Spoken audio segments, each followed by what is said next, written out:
जय हिंद साथियों। आज देखेंगे कि महावीर स्वामी जैन धर्म के संस्थापक महावीर स्वामी का जन्म जो है 599 ईसा पूर्व पहले जो है कुंडनपुर में उनके जन्म होते हैं और उन्होंने जो है अपनी एक जैन धर्म का जो प्रचार प्रसार किए थे और बहुत सारे राजाओं जो है जैन धर्म को बाद में उन्हें माने थे। आगे जानेंगे कि महावीर स्वामी की बचपना क्या रही थी। महावीर स्वामी के पिता के नाम जो थे वो सिद्धार्थ थे और माता जो थी वो कृष्णा देवी थी और माता कृष्णा देवी और पिता सिद्धार्थ ने एक अपने 23वीं पुत्र के महावीर का जन्म दिया। यानी कि महावीर स्वामी के बचपन के नाम जो थे वो महावीर स्वामी जो इतना तेजस्वी ही थे, इतना अपने आप में इतना टैलेंटेड थे, उनका बचपन का नाम वो 8 वर्ष की उम्र में जब उन्हें जो पढ़ने के लिए गुरुकुल में दिए।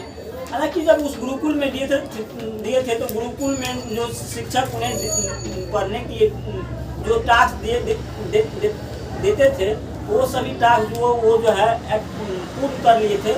एक बात की बात है जो महावीर स्वामी अपने बगीचे में जाकर के वो उन्होंने जो है बचपन में ही करीब 8 वर्ष की आयु में उन्होंने जो है तप करने लगे थे। तो उन्होंने घर से गुरु जी आए, उन्होंने महावीर स्वामी को डांट दिए कि तुम यहाँ क्या कर रहे हो बैठ करके, तुमको जाकर के टास्क जो टास्क मिला है क्लास का उन्हें पूरा किया जाए। उसी पर महावीर स्वामी ने जितना उन्हें टास्क दिए थे सबको उन्होंने सुना दिए पूरी तरह से। जब हर चीज़ उन्हें सुना दिए तो गुरु जी अचंभा हो गए और उन्होंने उनकी वो क्वालिटी को जानने के लिए उन्होंने तत्पर हो गया क्या इनमें विशेषता है कि इन्होंने जो है सारी टास्क को हुबहू जो उन्होंने बता देते हैं। कि महावीर स्वामी का बचपन का नाम जो है बुद्धिमान थे।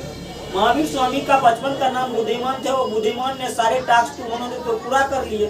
पूरा करने वाले सुना दिए तो गुरुजी भी अचक्का में पड़ गए। उसी वक्त जो है गुरु आश्रम में एक ब्राह्मण का जो है आगमन होते हैं और ब्राह्मण का आगमन होते हैं तो ब्राह्मण ने महावीर स्वामी यानी कि बुद्धिमान के जो गुरुजी से थे उनसे कुछ सवाल पूछे, व्याकरण से कुछ सवाल पूछे। तो बुद्धिमान भी बगल में खड़े थे और उनके गुरुजी उनका सवाल का जवाब नहीं दे पाए।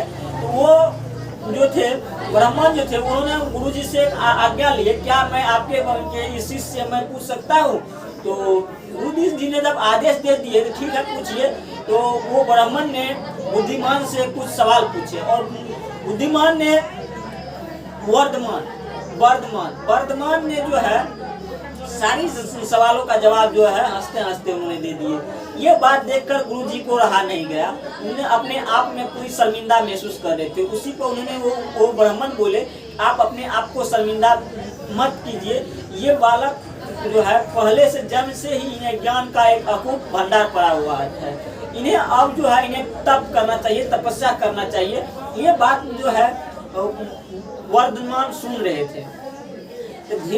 तब हुआ क्या, उसके बाद ये घटना घटी होती है कि उनके गुरुजी जो थे वर्धमान के गुरुजी जो थे उन्होंने जाकर के वर्धमान को साथ लेकर के उनके माता पिता के पास गए और सारी बातों को उन्होंने उसके माता पिता के पास बता दिया कि ये बालक कोई आम बालक नहीं है, ये इसमें एक कुछ विशिष्ट लक्षण है। हालांकि 28 वर्ष में वर्धमान ने 28 वर्ष की आयु में वर्धमान ने माता पिता का देहांत हो जाता है। जब वर्धमान 28 वर्ष के थे तब उनके माता पिता उन्हें छोड़ कर चले जाते हैं। उनके बाद जब ये वर्धमान एक जंगल की तरफ चले जाते हैं। अब यहाँ पे एक कहानी, बहुत ही दिलचस्प कहानी ये है कि वर्धमान जब जंगल में जाती है तो वहाँ पर जो है इन्होंने तप करना शुरू कर देते हैं और तप करते करते कई वर्षों बीत जाते हैं। वहीं पर एक आते हैं ग्वाला आते हैं और ग्वाला जो है वर्धमान को ही बोलते हैं कि आप इनकी हमारी गाय को देखिएगा, हम जो है दूध दे करके आगे बगल के गांव से आते हैं। गाय को वहां पर रूम देते हैं, उनके बाद वो ग्वाला वहां से चले जाते हैं। गाय वर्धमान जो है वो अपनी तपस्या में लगी हुई थी। वर्धमान किसी कोई भी उनका जवाब नहीं दिया। उधर से ग्वाला आए तो गाय वहां पर नहीं थी।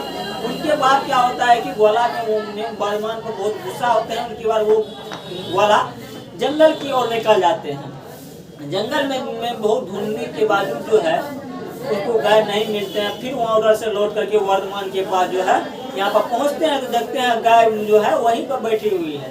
तो वो ग्वाला को जो है ग्वाला को गुस्सा आता है कि कहीं ये ऋषि मुनि हमें संधि में तो नहीं डाल रहे हैं, हमारे साथ छल तो नहीं कर रहे हैं। उन्होंने जो जिस तरह से गाय को के मारने वाले जो सोटा निकाल करके मार रहे थे, उसी वक्त जो है एक आकाशवाणी से एक ब्राह्मण का वहाँ पर अवतार होते हैं, और वो ब्राह्मण करते क्या है, उनके हाथ को पकड़ लेते हैं। आकाशवाणी से ही जैसे ब्राह्मण आते हैं, जैसे ही वो मारने को तुलता है, उन्हें पकड़ लेते हैं और बोलते हैं, रुको वत्स, ये तुमने क्या अपराध कर रहे हो, वो जिन्हें तुम मार रहे हो वो एक साक्षात भगवान के रूप है, और तुम पर लाठी नहीं होता। ये बात सुन करके ग्वाला जो है महावीर स्वामी के चरणों में गिर जाते हैं और उन्हें क्षमा मांगते हैं। इस कारण से महावीर स्वामी ने 12 वर्ष तक अपनी तपस्या की थी, और 12 वर्ष तक तपस्या करने के बाद महावीर स्वामी को मौन तपस्या 12 वर्ष करने के बाद जो है एक साल वृक्ष के नीचे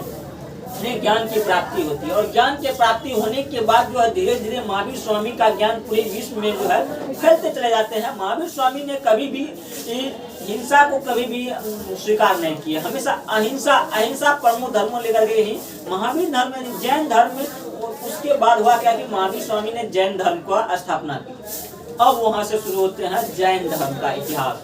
अब जैन धर्म का इतिहास पर जो है ये ईसा पूर्व की बात है, जो 599 ईसा पूर्व पहले की बात है, तब महावीर स्वामी ने जैन धर्म का स्थापना की।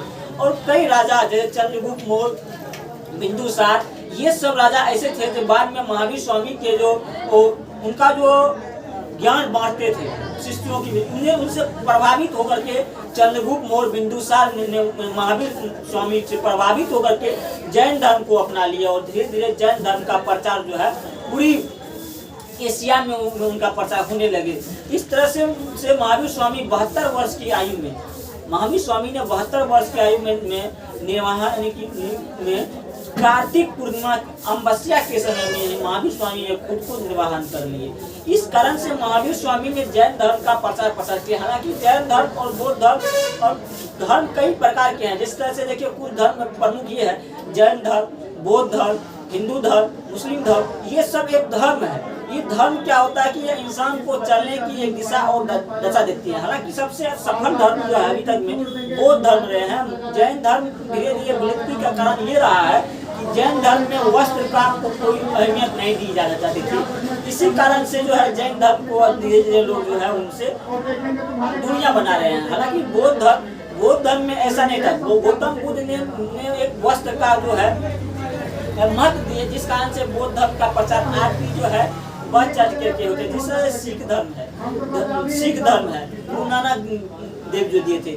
इस कारण से महावीर स्वामी जैन धर्म, गुरु नानक सिख धर्म, इस तरह से गौतम बुद्ध भगवान जिसे कहते हैं, उन्होंने बौद्ध धर्म दिए। इस कारण से सभी धर्म का प्रचार प्रसार हुए। ऐसा पहले की बात है, बाद में जैसे सम्राट अशोक आए, इन्होंने जो बौद्ध धर्म को अपना लिए। बाद में कई युद्ध लड़ने के बाद भी जो है सम्राट अशोक ने अपना तलवार छोड़ के बुद्ध के शरण ले लिया और उन्हें तलवार न चलाने की प्रेरणा लिया। इस तरह से हमारा धर्म का प्रचार प्रसार होते रहा है। हालांकि धर्म ऐसा होना चाहिए जिनमें मानवता, शांति, अहिंसा दिखना चाहिए, वही हमारा धर्म है। आज की वीडियो में इतना। आपकी राय क्या है कमेंट में जरूर कीजिए। जय हिंद, जय भारत।